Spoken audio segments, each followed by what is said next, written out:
Hello, જાગુસ kitchen જર્નીમાં આપ સૌનું સ્વાગત છે। આજે આપણે રક્ષાબંધન સ્પેશિયલ કોપરાના એવા નવા જ પ્રકારના લાડુ બનાવીશું ને કે તમે કહેશો કે વાહ ભાઈ, મજા જ પડી ગઈ। અને ટેસ્ટી તો એટલા ને કે હું તમને શું કહું। તો ચાલો શરૂ કરીએ। સૌથી પહેલાં આપણે ફ્રેશ પનીર લેશું। મેં અડધી વાટકી પનીર લીધું છે અને આ મેં ઘરે જ બનાવેલું છે। તમે રેડી પનીર પણ લઈ શકો છો, પણ ફ્રેશ લેવાનું છે। ત્યારબાદ તેમાં એક મોટી ચમચી જેટલો મિલ્ક પાવડર એડ કરીશું। ત્યારબાદ એક મોટી ચમચી તળેલી ખાંડ એડ કરીશું।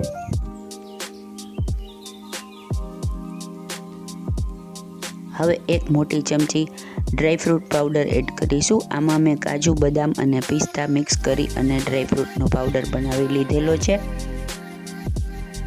બધું બરાબર મિક્સ કરી સરસ હાથેથી મિક્સ કરી લેવાનું છે અને તેનું લોટ જેવું બનાવી લેવાનું છે।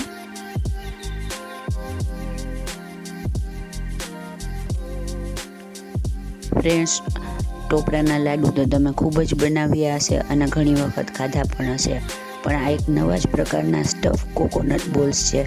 તો તમે આખો વિડીયો જરૂરથી જોજો, જોવાની મજા જ પડી જશે અને એકદમ ઝડપથી અને ફટાફટ બની જાય છે। તો તમે પણ ચોક્કસથી બનાવજો। હવે આપણે પનીરના નાના નાના બોલ રેડી કરી લેશું। નાના નાના બોલ રેડી કરવાના છે કેમ કે આપણે તેને સ્ટફિંગમાં ઉપયોગ કરવાનો છે। જો આવી રીતે બધા બોલને રેડી કરી લેશું। ફ્રેન્ડ્સ, જો તમે મારી ચેનલ પર નવા હો તો મારી ચેનલને સબસ્ક્રાઈબ જરૂરથી કરજો અને બાજુમાં રહેલ ઘંટડી દબાવી દેજો, જેથી મારી નવી રેસીપીનું નોટિફિકેશન સૌથી પહેલાં તમને મળે। આટલા માપમાંથી 10થી 12 જેટલા બોલ રેડી થશે।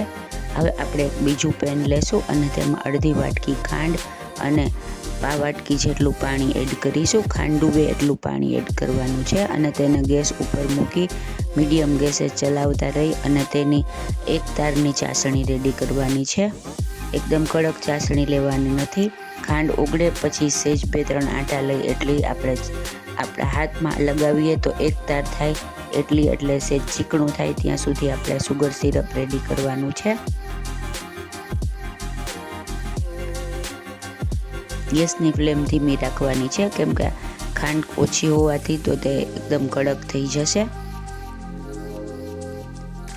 ફ્રેન્ડ્સ, આપણે રક્ષાબંધનમાં રેડી મીઠાઈ લઈ આવતા હોઈએ, પણ અત્યારે ચોમાસાની સિઝનમાં ઘણી વખત બજારમાંથી વાસી મીઠાઈ આવી જતી હોય તો તે થોડુંક પેલું લાગે। આપણે એકદમ સરસ અને નવી અને જાતે જ ફ્રેશ લાડુ બનાવી અને ઉપયોગ કરી શકીએ છીએ અને એકદમ ઝડપથી બની જાય છે।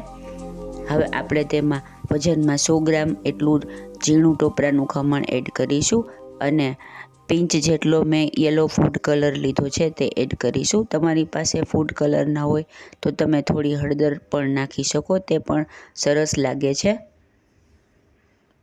ફૂડ કલર મેં 1 ચમચી જેટલા દૂધમાં એડ કરી અને નાખેલો હતો।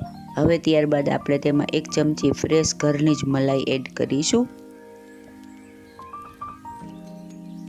આનાથી આપણા લાડુ એકદમ સોફ્ટ અને આપણા લાડુમાં એકદમ શાઇનિંગ સરસ મજાની આવશે। તમારી પાસે મલાઈ ન હોય તો તમે 1 ચમચી ઘીનો ઉપયોગ કરી શકો છો।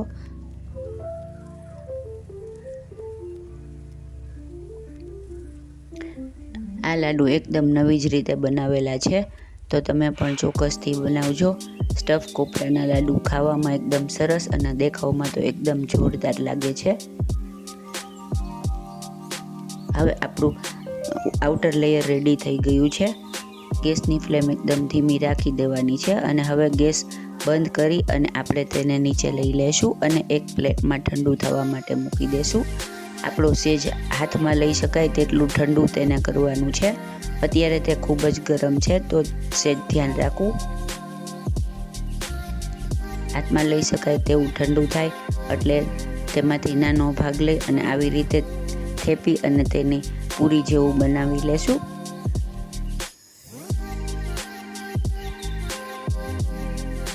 હવે આપણે વચ્ચે તેમાં પનીર બોલને એડ કરીશું। મિડલમાં રાખી અને પનીર બોલને પેક કરી દેવાનો છે અને સરસ રીતે સીલ કરી અને લાડુ વાળી લેવાનો છે।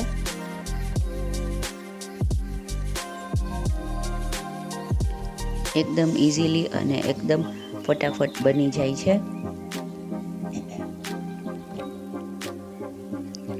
તમારી પાસે બધી વસ્તુ અવેલેબલ હોય તો આ લાડુ બનાવતા ફક્ત 10 મિનિટ જ થાય છે.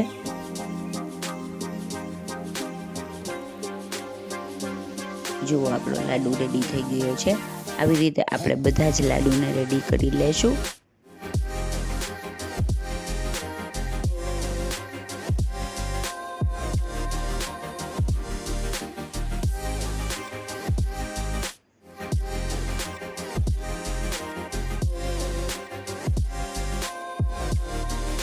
તહેવારોમાં આમ પણ આપણે મીઠાઈને એવું લઈ આવતા હોઈએ છીએ, પણ આપણે ઘરે બનાવીશું તો એક સરસ, ખૂબ જ સારો અને સરસ આઈડિયા છે. તો તમે ચોક્કસથી બનાવજો. જુઓ આપણા એકદમ સરસ અને એકદમ દેખાવમાં ગોર્જિયસ એવા કોકોનટ સ્ટફ્ડ બોલ રેડી થઈ ગયા છે. આપણે ઉપરથી થોડું કોપરાનું ખમણ આવી રીતે સ્પ્રિંકલ કરીશું. હવે આપણે તેને એક સર્વિંગ પ્લેટમાં લઈ લેશું.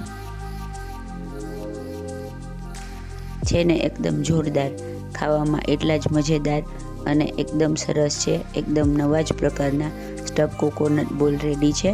તો તમે પણ આ રક્ષાબંધનને ચોક્કસથી બનાવજો.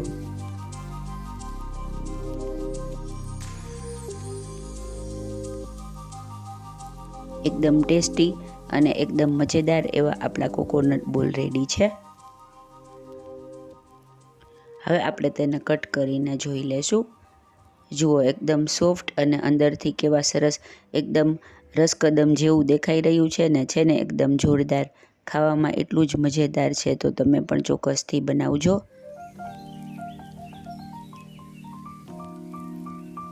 ફ્રેન્ડ્સ, જો તમને મારી રેસીપી પસંદ આવી હોય તો મારી ચેનલને લાઈક, શેર અને સબસ્ક્રાઈબ જરૂરથી કરજો.